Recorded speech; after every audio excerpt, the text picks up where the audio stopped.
একই সঙ্গে কিন্তু নজর রয়েছে আলিপুরের বিশেষ সিবিআই আদালতের দিকে। সেখানে বিপ্লব সিংয়ের জামিনের আবেদন কিন্তু শুনানি হতে চলেছে। আর.জি. কর মেডিকেলে আর্থিক দুর্নীতি মামলায় মেডিকেল সরঞ্জাম সাপ্লায়ার বিপ্লব সিংহ, তার জামিনের আবেদনের শুনানি হবে আলিপুরের সিবিআই এর বিশেষ আদালতে। দিনে দুবার ব্যবহার করো স্টপেজ ক্রিম আর নিজেকে রাখো evergreen Keya Seth aromatherapy stop age cream, আর খুঁজে পাও নতুন আমিকে।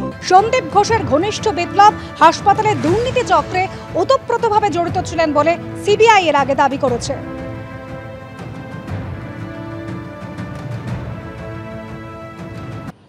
পুজোর বাকি মাত্র আর কয়েকটা দিন, প্রস্তুতি তুঙ্গে, আর তার মধ্যেই জোরালো হচ্ছে আর.জি. কর কাণ্ডের প্রতিবাদ। এবার পুজোর মধ্যে জাস্টিস ফর আর.জি. কর এই ব্যাচ পরে পুজো করার সিদ্ধান্ত নিলেন উত্তরপাড়ার একটি ক্লাবের উদ্যোক্তারা।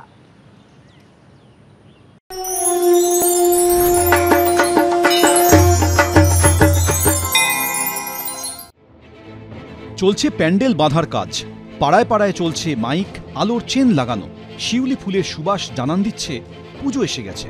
তবে এবারের পুজোটা অন্যবারের থেকে কিছুটা আলাদা। মায়ের আগমনে রয়েছে মেয়ে চলে যাওয়ার বিষাদ, তাই এবার পুজোয় বিচার চায় শহর। সেই দাবি জানিয়ে আগেই পুজোর অনুদানে না বলেছে হুগলির উত্তরপাড়ার শক্তি সংঘ। এবার সেখান থেকে এক ধাপ এগিয়ে পুজোর কদিন বিচারের দাবিতে সরব হওয়ার সিদ্ধান্ত নিলেন তারা। তবে সেই বিচারের দাবি হবে নিস্তব্ধ। ক্লাবের উদ্যোক্তারা জানান, এবার পুজোয় তাদের একাংশের জামায় দেখা যাবে জাস্টিস ফর আর.জি. কর লেখা ব্যাজ। মণ্ডপে আসা দর্শকদের জন্য থাকবে সেই ব্যাজের ব্যবস্থা। পাশাপাশি স্লোগান লেখা টি শার্টও তৈরির পরিকল্পনা করেছেন তারা। প্রতিবাদ তো সবাই সবার নিজের ধরন থেকে করে, তো আমাদের মনে হয়েছে যে এই প্রতিবাদটা আমরা এই পথটা বেছে নিয়েছি, যে আমাদের কোনো এমন প্রতিবাদ আমরা করব যাতে সাধারণ মানুষের বা কোনো অন্য ক্ষেত্রে কারোর কোনো অসুবিধার সেটা কারণ না হয়। সেই হিসাবে যে একটা ব্যাচ, পুজো তো দেখুন বছরে একবার বাঙালিতে সেন্টিমেন্টের জায়গা দুর্গা পুজো, সেই জায়গায় দাঁড়িয়ে পুজোর সেন্টিমেন্টটা পুজোর মতোই থাকবে।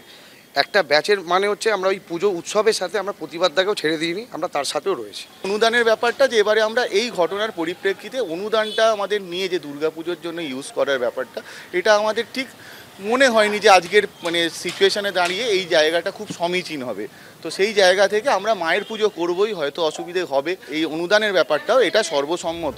আর.জি. কর কাণ্ডের প্রতিবাদে রাজপথে নেমে বিচারের দাবিতে স্লোগান তুলেছেন শিল্পী লগ্নজিতা। এই আবহে শোয়ের জন্য বিদেশে পাড়ি দিচ্ছেন তিনি। তার সঙ্গে যাবে বিচারের দাবি।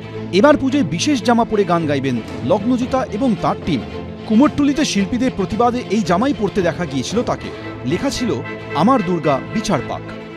সনাতনদা যখন ডিজাইন করেইছে, আমি তখন এইবারে আর বেশি সাজগোজ না করে একটা বেসিক টি শার্ট জিন্স পরে শো করি। আর টি শার্টটা সনাতনদার ডিজাইন করা টি শার্টটা হবে, যেই টি শার্টটা দেখলেই মানুষ বুঝতে পারবেন যে ওরা কি রিপ্রেজেন্ট করছে।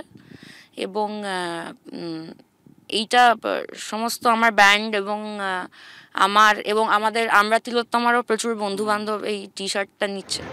ঢাকের বাদ্যি, উলুধ্বনি আর তার সঙ্গেই মুহুর্মুহ উই ওয়ান্ট জাস্টিস স্লোগান।